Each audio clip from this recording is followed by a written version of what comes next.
सदन उन सभी।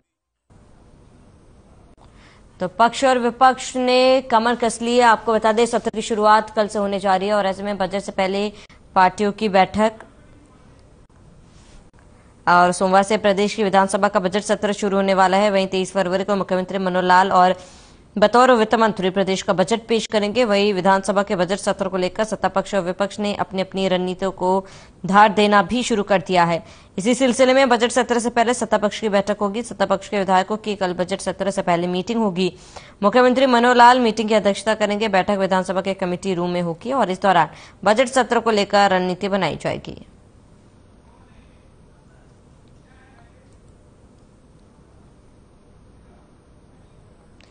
तो बजट सत्र की शुरुआत कल से होनी है और सत्र से पहले बीजेपी ने बैठक बुलाई है जिसकी अध्यक्षता सीएम मनोहर लाल करेंगे।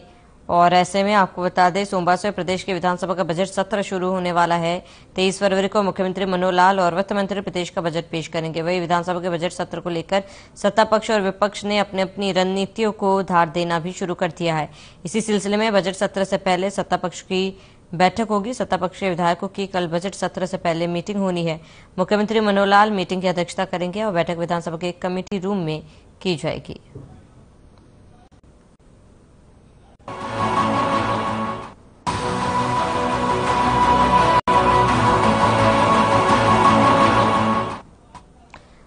हरियाणा कांग्रेस विधायक दल की बैठक हरियाणा के पूर्व मुख्यमंत्री भूपेंद्र सिंह हुड्डा की अध्यक्षता में चंडीगढ़ उनके निवास पर हुई, जहां पर भूपेंद्र सिंह हुड्डा कर्मचारियों के समर्थन में आगे आए। इस दौरान उन्होंने कहा कि पुरानी पेंशन स्कीम की मांग पूरी तरह जायज है। कर्मचारियों पर लाठीचार्ज करना निंदनीय। लाठी और गोलियों से सरकार नहीं चल सकती। बीजेपी और जेजेपी कर्मचारियों को उनका अधिकार दे। मौजूदा सरकार ने मांग नहीं मानी तो कांग्रेस सरकारी पुरानी पेंशन स्कीम लागू करेगी और पहली ही कैबिनेट मीटिंग में ओपीएस लागू होगी।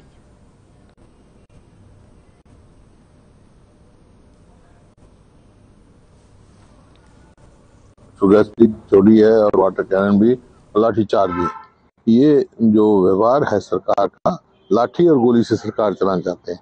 कभी लाठियों से गोलियों से सरकार नहीं चलती है। आपने देखा पिछली कोई भी बात होती, कोई अपना अधिकार मांगने के लिए आता है तो सरकार को उनकी बात सुननी चाहिए और निदान करना चाहिए। ये बड़े उसकी बात है और मैं इस बात से बहुत दुखद है ये बात कि कर्मचारी जो दिन रात मेहनत करते हैं उनके ऊपर ऐसी जो है बर्बरता से लाठीचार्ज की गई है। मैं इस बात की कड़ी निंदा करता हूँ।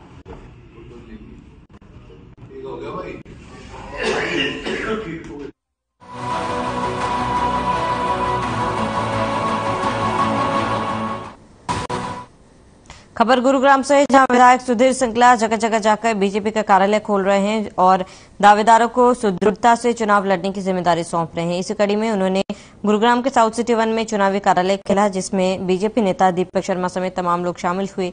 इस दौरान बीजेपी विधायक सुधीर सिंगला, वरिष्ठ नेता सूरजपाल अम्मू समेत तमाम बीजेपी कार्यकर्ता मौजूद रहे। बता दें गुरुग्राम निगम चुनाव की घोषणा भी नहीं हुई है, लेकिन चुनाव लड़ने से उम्मीदवार अपने अपने वार्ड में तैयारी शुरू कर दी है।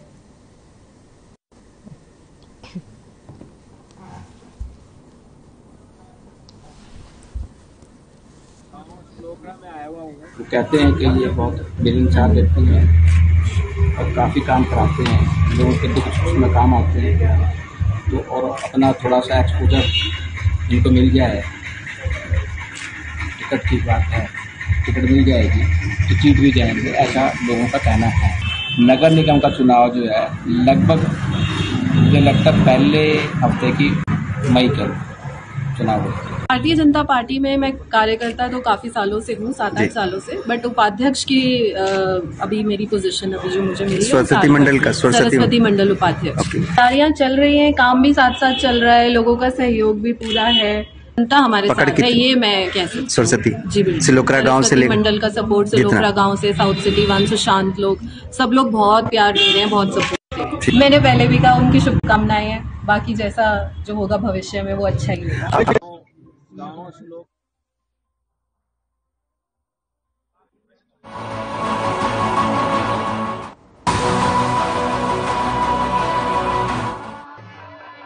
साइबर सिटी गुरुग्राम के मानेसर क्षेत्र को पॉलिथीन मुक्त बनाने के लिए मानेसर नगर निगम से भावी मेयर पद के उम्मीदवार डॉक्टर इंद्रजीत यादव ने पॉलिथीन मुक्त अभियान चलाया। इस अभियान के तहत डॉक्टर इंद्रजीत यादव अपने वार्ड में डोर टू डोर अभियान चलाकर पर्यावरण को प्लास्टिक मुक्त बनाने के लिए जूट के थैले बांटकर लोगों को प्लास्टिक से होने वाली बीमारियों से अवगत कराया। रविवार को भी डॉक्टर इंद्रजीत यादव और उनकी टीम ने सैकड़ों की संख्या में जूट के थैले बांटे। डॉक्टर इंद्रजीत यादव की माने तो उनका मकसद है कि मानेसर का हर घर प्लास्टिक मुक्त हो। इसलिए उन्होंने अभी तक मानेसर क्षेत्र में 50,000 के आसपास जूट के थैले बांट चुकी है और बहुत जल्द ये आंकड़ा 1 लाख के आसपास पहुंच जाएगा।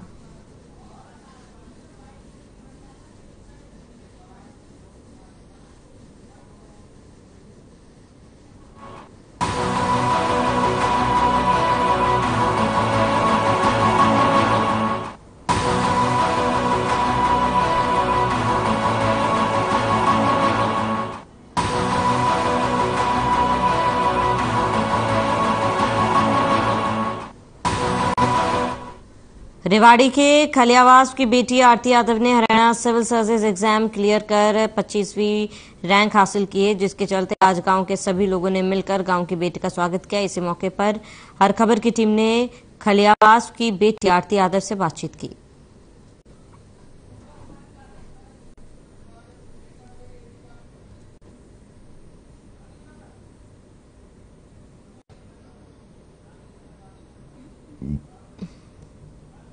हरियाणा में एक कहावत है कि हरियाणा की बेटी बेटों से कम है क्या।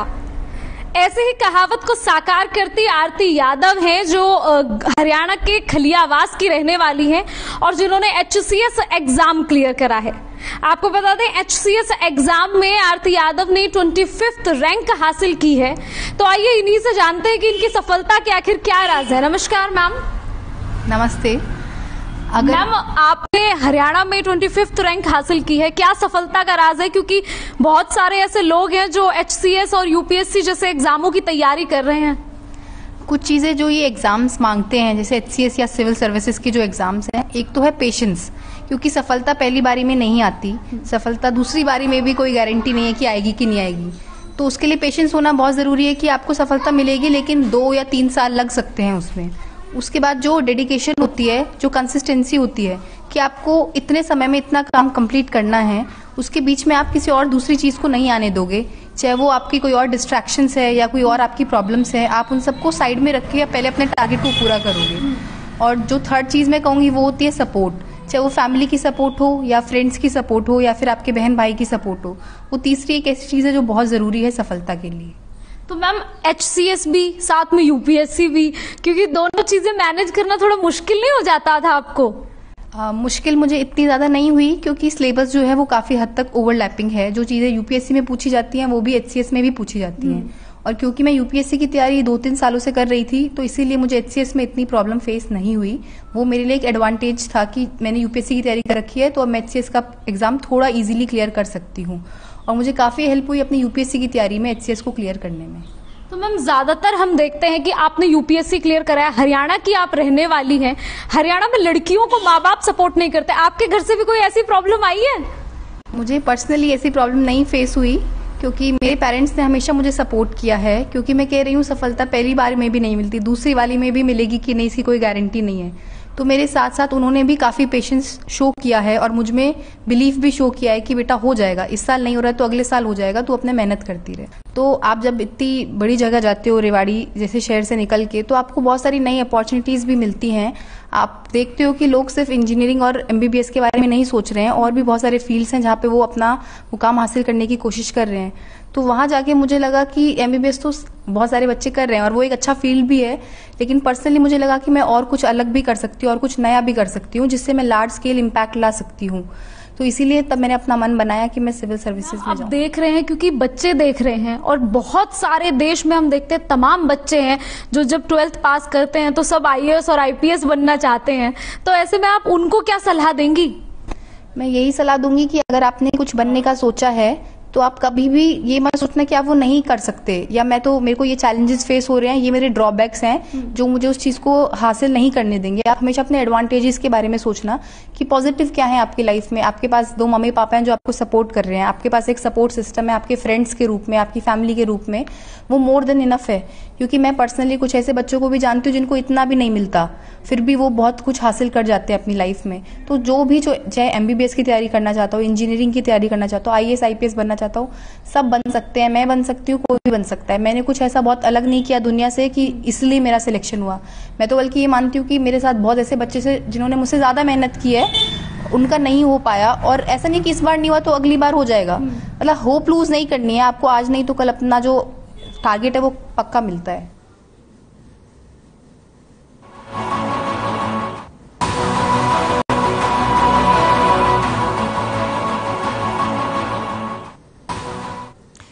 साइबर सिटी गुरुग्राम के मानेसर क्षेत्र के पॉलिथीन मुक्त बनाने के लिए मानेसर नगर निगम से भावी मेयर पद की उम्मीदवार डॉक्टर इंद्रजीत यादव ने पॉलिथीन मुक्त अभियान चलाया। इस अभियान के तहत डॉक्टर इंद्रजीत यादव अपने वार्ड में डोर टू डोर अभियान चलाकर पर्यावरण को प्लास्टिक मुक्त बनाने के लिए जूट के थैले बांटकर लोगों को प्लास्टिक से होने वाली बीमारियों से अवगत कराया। रविवार को भी डॉक्टर इंद्रजीत यादव और उनकी टीम ने सैकड़ों की संख्या में जूट के थैले बांटे। डॉक्टर इंद्रजीत यादव की माने तो उनका मकसद है कि मानेसर का हर घर प्लास्टिक मुक्त हो, इसलिए उन्होंने अभी तक मानेसर क्षेत्र में 50,000 के आसपास जूट के थैले बांट चुके हैं और बहुत जल्द ये आंकड़ा 1 लाख के आसपास पहुंच जाएगा।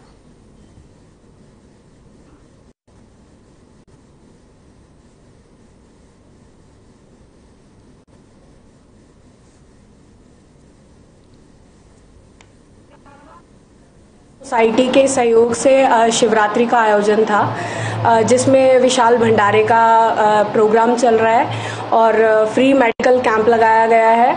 इसके साथ साथ पर्यावरण की स्वच्छता के लिए, पर्यावरण को प्लास्टिक मुक्त बनाने के लिए जूट के थैले बांटे गए हैं और जो बच्चे प्रतिभाशाली हैं उनको यहाँ पर सम्मानित किया गया है। जो हमारे मानेसर नगर निगम के 30 गांव हैं, उनके समस्त गांव के बच्चों को और सोसाइटी के बच्चों को। मैडम की जो मुहिम है पॉलिथीन मुक्त नगर निगम मानेसर को बढ़ाना, उस मुहिम में हम आगे बढ़ा रहे हैं और निरंतर मैडम जो हमें बोलते हैं हम उस तरह से यहाँ पूरी सोसाइटियों में डोर टू डोर जाके बैग बांटने का काम कर रहे हैं। पिछले कुछ दिनों पहले हमने एक यहाँ फ्री मेहंदी कैंप आया था करवा चौथ पे, और उससे पहले हमने रावण दहन का एक प्रोग्राम रखा था और सोसाइटियों में हमने मकर संक्रांति को जितने भी सीनियर सिटीजन हैं, हमारे यहाँ के सिक्योरिटी गार्ड हैं, उनको सबको हमने सम्मानित किया। समर्थन की बात कर तो पूरे 30 के 30 गांव और मानेसर पूरा नगर निगम में ही डॉक्टर इंद्रजीत यादव का समर्थन सबसे अव्वल दर्जे पर है,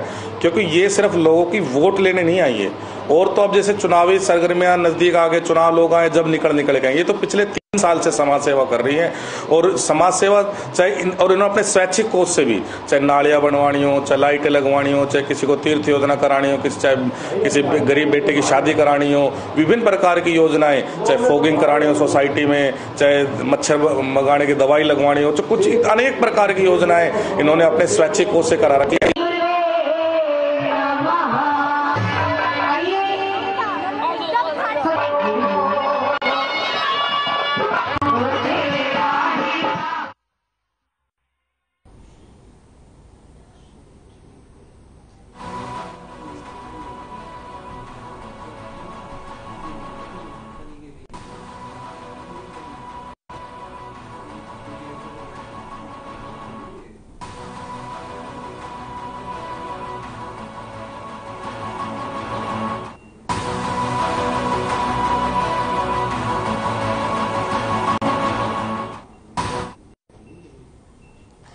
आम आदमी पार्टी के हरियाणा प्रभारी सुशील गुप्ता आजकल प्रदेश के कई जिलों में दौरा कर रहे हैं। इसे सबके बीच सुशील गुप्ता ने बीजेपी का घेराव करते हुए बताया, भारतीय जनता पार्टी के कार्यकाल में सिर्फ और सिर्फ भ्रष्टाचार को बढ़ावा मिला। यदि हरियाणा की जनता ने उन्हें मौका दिया तो तमाम भ्रष्टाचार को उजागर करके वह हरियाणा को भ्रष्टाचार मुक्त करेंगे।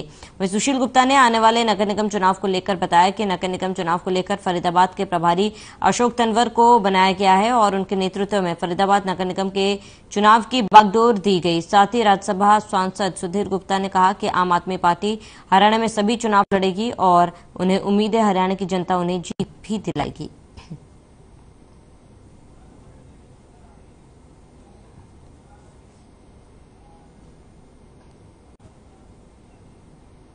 फरीदाबाद में आम आदमी पार्टी कार्यकर्ता सम्मेलन है और प्रेस वार्ता का आयोजन किया गया। उसी में अशोक तंवर दिल्ली से प्रदेश अध्यक्ष जो यहाँ पे फरीदाबाद की जो इनको कमान सौंपी गई है, उसी को लेकर के अशोक तंवर जी यहाँ फरीदाबाद पहुंचे हैं। उनसे एक बार जान लेते हैं नगर निगम चुनाव को लेकर। अशोक तंवर जी फरीदाबाद पहुंचे हैं, कार्यकर्ता सम्मेलन और प्रेस वार्ता का आयोजन किया गया। फरीदाबाद की कमान आपको सौंपी गई है, किस तरीके से देखते हैं चीज को? कमान ने मुझे मौका मिला है कि फरीदाबाद में आम आदमी पार्टी की जड़ों को मजबूत करें, जो हमारे अच्छे साथी हैं उनको मौका मिले, और जो व्यवस्था परिवर्तन की लड़ाई आम आदमी पार्टी अरविंद केजरीवाल जी के नेतृत्व में लड़ रही है, जो 75 साल में नहीं हुआ वो लोगों को सुविधाएं और उसको सशक्तिकरण की लड़ाई लड़ रही है, उसको हम आगे बढ़ाएं। और फरीदाबाद के लोगों में बहुत जोश है। ये शहर 9वें नंबर का इंडस्ट्रियल सिटी था, आज कितना पीछे चला गया। आप देखिए गंदगी का पूरा पानी है तो काला है, लोगों के कारनामे है तो काले हैं।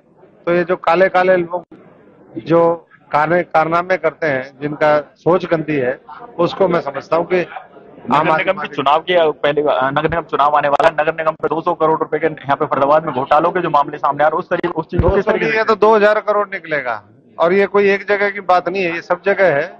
और इस पूरे मुद्दे को लेकर के हम और आक्रामकता के साथ लड़ाई लड़ेंगे।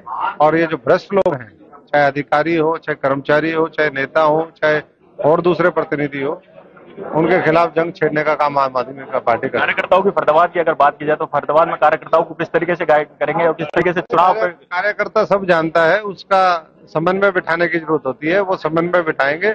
और अनुशासन में रह करके सब लोग, मैं समझता हूँ कि अपनी अगर अच्छे से भूमिका निभाएंगे तो फरीदाबाद अभी मेयर के चुनाव में आम आदमी पार्टी का होगा, और 2024 के अंदर यहाँ हरियाणा के अंदर सरकार बनेगी। केंद्र में जो है वो मजबूत उपस्थिति आम आदमी पार्टी दर्ज करेगी। कार्यकर्ता सम्मेलन जो कार्यकर्ता प्रोग्राम था वो प्रारंभ भी नहीं हो, उससे पहले नगर निगम जो कर्मचारी थे यहाँ पे बोर्डों को तोड़ने का काम किया। ये अपनी अपनी सोच है। होर्डिंग फाड़ने से जो है लोगों के दिल से तो फाड़ नहीं सकती है। अगर लोगों ने मन बना लिया कि हमें आम आदमी पार्टी को लेकर के आना है, तो सब यहाँ पर हो गया, और किसी को उखाड़ना है तो उखाड़ देंगे उसको। तो ये तो प्रशासन के इशारे पे, सरकार के इशारे पर इस तरीके के काम करें। आप समझ सकते हैं कि कितनी मजबूत यहाँ पर उपस्थिति आम आदमी पार्टी होगी, कितना भय जो दूसरे पार्टियां हैं उनके नेताओं में होगी कि उनको मजबूर होना पड़ा कि भाई होर्डिंग फाड़ दो। इससे कोई फर्क नहीं पड़ेगा। चुनाव की अगर बात करें तो आम आदमी पार्टी कार्यकर्ता हैं सभी यहाँ से, कितने सीटों पर चुनाव जीतने की?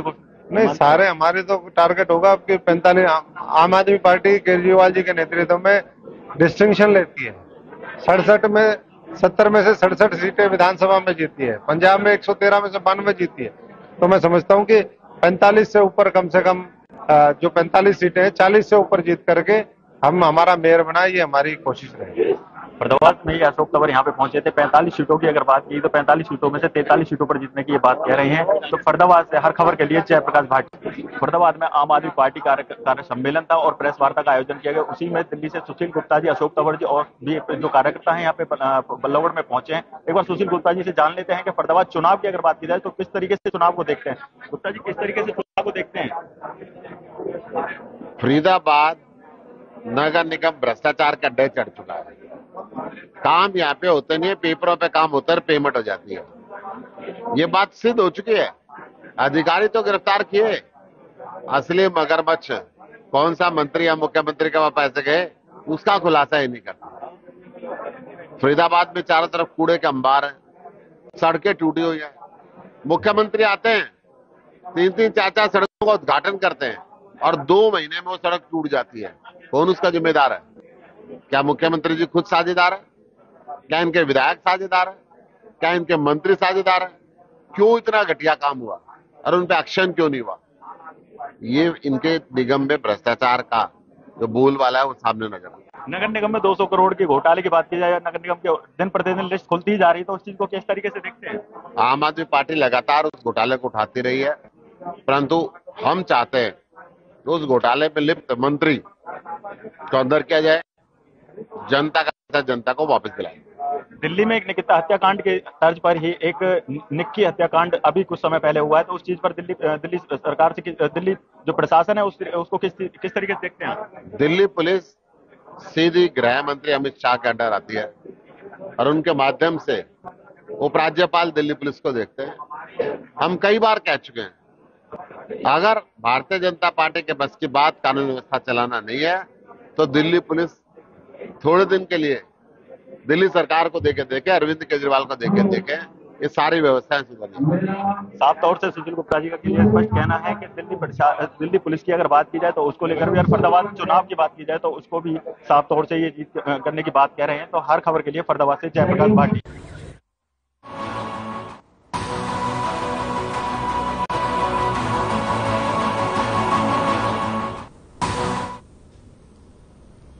फरीदाबाद के सेक्टर 3 के जाट भवन में आम आदमी पार्टी कार्यकर्ता सम्मेलन का आयोजन हुआ। आम आदमी पार्टी ने कार्यक्रम में बड़े बड़े पोस्टर बैनर लगाए। इस दौरान चलते कार्यक्रम में बल्लभगढ़ नगर निगम की टीम मौके पर पहुंची और तोड़फोड़ कर बैनर पोस्टर हटा दिए। आम आदमी पार्टी के नेताओं ने तोड़फोड़ विभाग के कर्मचारियों से धक्का-मुक्की की और पार्टी का पोस्टर हटाने का विरोध किया।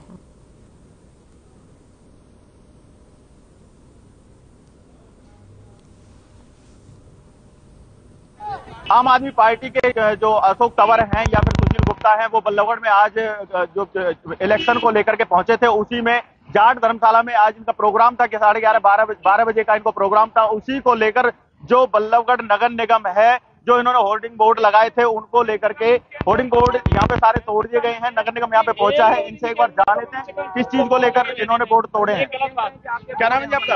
अमन गोयल। अमन गोयल जी, कार्यकर्ता सम्मेलन था और प्रेस कॉन्फ्रेंस का प्रोग्राम था आम आदमी पार्टी का, नगर निगम यहाँ पे पहुंचा, उन्होंने होर्डिंग बोर्ड तोड़े हैं, क्या कहना चाहेंगे? आज हमारे राष्ट्रीय नेता और सुशील गुप्ता जी हरियाणा के प्रभारी हैं, नगर निगम इंचार्ज हैं अशोक तंवर जी, सब कार्यकर्ता सम्मेलन में आज आए थे। आज हमने अपने सभी कार्यकर्ताओं ने उत्साह के साथ होर्डिंग लगाए थे। लेकिन जिस तरीके से नगर निगम का रवैया है, नगर निगम ने आज आधे घंटे भी होर्डिंग नहीं लगने दिए। अरे 1-2 दिन बाद हटा दो रूटीन में। लेकिन ये नैतिकता बनती है कि कोई भी पार्टी का अगर कार्यकर्ता सम्मेलन हो रहा है, प्रेस कॉन्फ्रेंस हो रही है, तो इस तरह का रवैया नहीं अपनाना।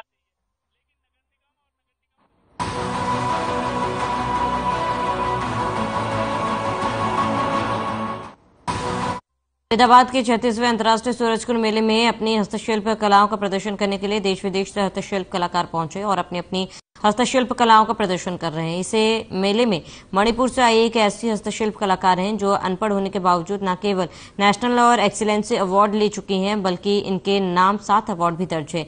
बता दें कि ये न केवल देश के अलग अलग राज्यों में खुद का रोजगार कर रही हैं, बल्कि 4700 लोगों को रोजगार भी दे रही हैं और वह अब तक 19 अनाथ बच्चियों को गोद ले चुकी हैं, जिनमें से वह 13 लड़कियों को पढ़ा लिखा कर उनकी शादी भी करा चुकी हैं।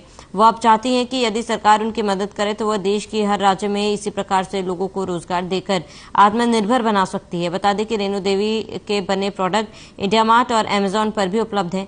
साथ ही इनके जीवन पर एक किताब भी छप चुकी है। रेणु ने बताया कि इनके ऊपर एक डॉक्यूमेंट्री भी बन चुकी है, जिसे देखकर ब्रिटेन की महारानी एलिजाबेथ भी उनकी प्रशंसा कर चुकी है। बता दें कि इन्हें जल्दी पद्मश्री अवार्ड से भी सम्मानित किया जाएगा।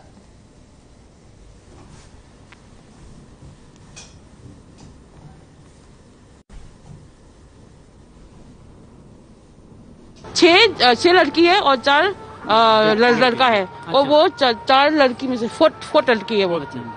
तो उस जो 10 बच्चे पढ़ाने में उसका माँ को दिक्कत होती थी, तो उन लोग को खाने में भी दिक्कत होती थी। तो सुबह में नहीं खाता और रात को खाती थी उन लोग। इसलिए ये सब देख के ना, और ये सब उसने देख लिया ना, उसने मतलब एक्सपीरियंस किया है।